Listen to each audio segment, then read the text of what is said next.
गांव का चाचा बोटा हज करने के लिए सऊदी अरब के लिए जहाज में रवाना हुआ।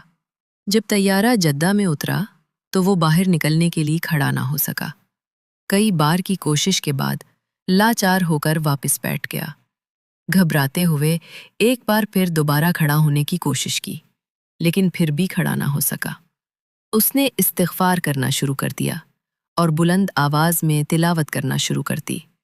इस बात ने दूसरे हुज्जाजे किराम को चौंका दिया। चाचे ने अपने माजी के गुनाहों को याद करना शुरू कर दिया और रब से माफ़ी मांगने लगा।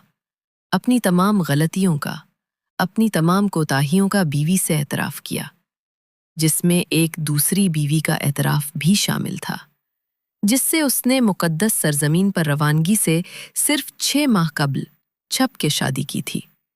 इसी असना में चाचे की घबराहट देखकर फ्लाइट अटेंडेंट चाचे के पास आई और पूछा, चाचा जी, आपको क्या हुआ है? खैर तो है? आपका रंग पीला क्यों पड़ गया है? चाचे ने जवाब दिया, पुत्र, लातादाद गुनाहों की वजह से उठा नहीं जा रहा। गुनाहों का बोझ बहुत ज्यादा है। शायद रब नहीं चाहता मैं उसके घर में उसके सामने पेश हूं। फ्लाइट अटेंडेंट बोली, चाचा जी, ऐसी कोई गाल नहीं। खड़े होने के लिए आपको पहले अपनी सीट बेल्ट खोलना होगी।